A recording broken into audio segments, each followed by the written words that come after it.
So, hi, I'm Shelley Fishel from the IT Training Surgery, and today we're going to have a quick look at slides, slide masters in PowerPoint.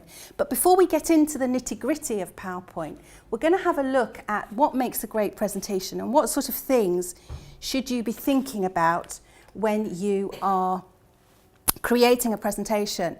So, when you came into this session, some of you may well have thought that this is a presentation about what's a great presentation. And some of you might have thought you were coming to a session on how to use PowerPoint. So hands up, how many of you thought you were coming to how to use PowerPoint? Show of hands. Okay, and how many people thought you might be coming to learn about what's a great presentation? Okay, so in this session we want to learn, and we're going to do both, but both of them are integral to your use of PowerPoint. So let me let you into a secret. There are some things that you need to think about before you even start. How many of you actually make a plan of what your presentation is going to be? Do you go straight into PowerPoint, open up PowerPoint and type everything onto a slide, or do you actually have in mind what you're going to do? So what kind of things do you do? Anybody want to volunteer? Yes, Judy. I tend to put like little post-it notes of different things I want, and then I order them. Okay, that's a great thing to do. So have a look at a slide like this. Anybody recognise this kind of a slide? Have you sat through countless presentations with slides like this? What's wrong with it? Busy. It's busy. Spelling mistakes. Spelling mistakes, it's busy. Yeah, it's a horrible background, it's kind of, and there are lots of presentations like that out there. When you see a slide like that, I'm immediately thinking about what time's lunch. I don't know about you. You know, I don't want to sit through something that might have 50 slides like that. And when I get that meeting invitation to come and learn about that presentation, what kind of a reaction is that sparking from me? I'm thinking, how long is this going to be? How many slides are they going to have? Will I have heard it all before? All of those things. So let me tell you a story about presentations. I did a course through the Learning and Performance Institute, the Certificate in Online Learning Facilitation and the Certificate in Design of Online Learning.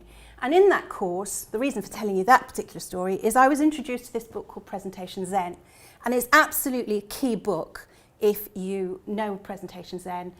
It changed the way that I approached, the way that I design my own presentations. And I know how to use PowerPoint, but I still learnt a lot.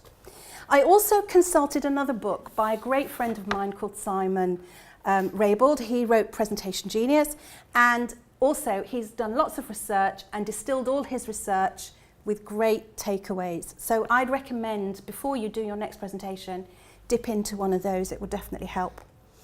So here's a picture of my local playground. I went for a walk around the playground and I talked my presentation through while I walked around the playground. So this particular session came to fruition in that walk around my local park early one morning on my early morning walk. And then I came back and I put it into a Word document. I wrote a synopsis. Everything that I said, I actually wrote as if I was speaking it. Then I went through and popped in the headings, and I decided there's a slide there, and what the slides would be called. And only after that did I launch PowerPoint and start. And you'll note that here I am in outline view. Now this is a great view that most people don't even know exists, and it allows you to create your slides just from the headings. And then you can go on and create the content following on from that. Okay, so questions so far? No? I think what I'm going to do now is I'm going to go into PowerPoint itself. So we'll work on this presentation, we might as well. So I said we're going to learn about the slide master. So who knows what the slide master is? Anybody ever used it before? Yes, Alison. I've had one created for me, but I'm not very confident about, I wouldn't know how to make my own, and actually I have some difficulty in even modifying the one that's been made for me, so this will be very useful. Okay, great. So there are several elements that make up the master. When you create, by the way, on the screen now you can see this is PowerPoint 2010. If you have PowerPoint 2010, 2013 or 2016, everything that you do will follow exactly what I'm doing now. There's no change in the mechanics. It might look slightly different, but the mechanics are the same. If you have an older version on your Mac, which I think neither of you do, it might be slightly different, but the principle is the same. So when we go to this adding in a new slide, has you ever clicked on the drop down underneath? And you can choose what kind of slide layout you've got. Now notice in this presentation, all the slides have got the same colour background as my background, that's my corporate colours, and I've got my different layouts. Now the slide master is what governs how many layouts I have and which layouts, and I can actually create my own layouts if I want to, if there isn't one that meets my needs. If I want one with 12 pictures, I can create that. I'm not a graphic designer, so I wouldn't try, but if I had the eye for design, I could do it. There's a couple of things down here which we'll talk about later. The one called reuse slides is my favourite because then you can pull slides in from another presentation that you already have. And you can choose whether it takes on the design of the old presentation or the new presentation. So remember that for later, and I'll come back to that later on. So on this design ribbon here, has anybody ever gone to your design ribbon? So if you've got PowerPoint on your machines, if you want to click in the open presentation that you've got, click on the design ribbon, and you'll see along the top here, you've got all these different ready-made templates that Microsoft Office provides. And these are presentation themes and masters on their own. So I can quickly change what this looks like. If I fancy grey, I can turn the whole presentation grey in an instant. And sometimes that's all you need to know. Because now if I go to any of the slides, you'll see that my fonts have changed, my headings have changed, and the whole style has changed based on the presentation template that I applied. I might like that one instead. There you go. Quick as a flash, you can change what it looks like. And as I said, sometimes that's enough. But what if you've got your own corporate colours and you want to change things yourself?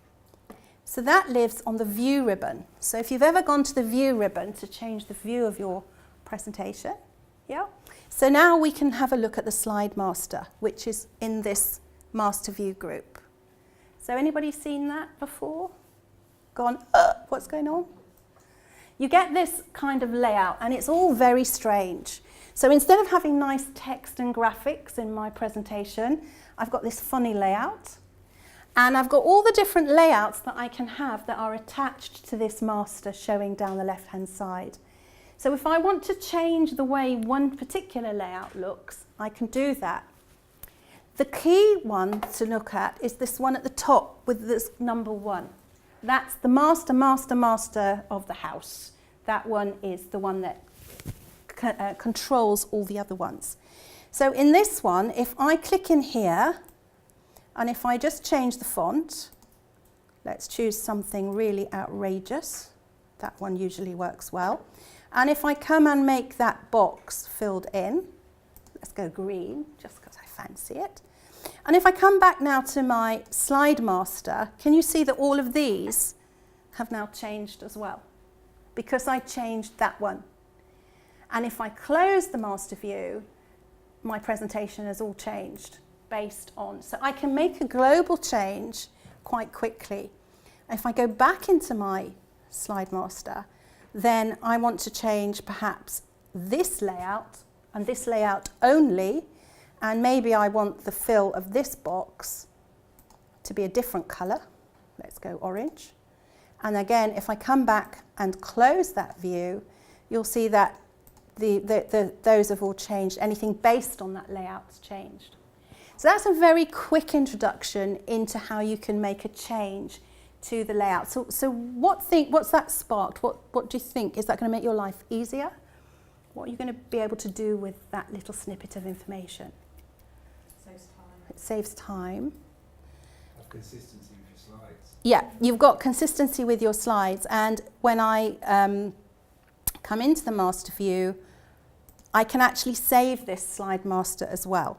So over here I've got, I can rename it and I can save it on design.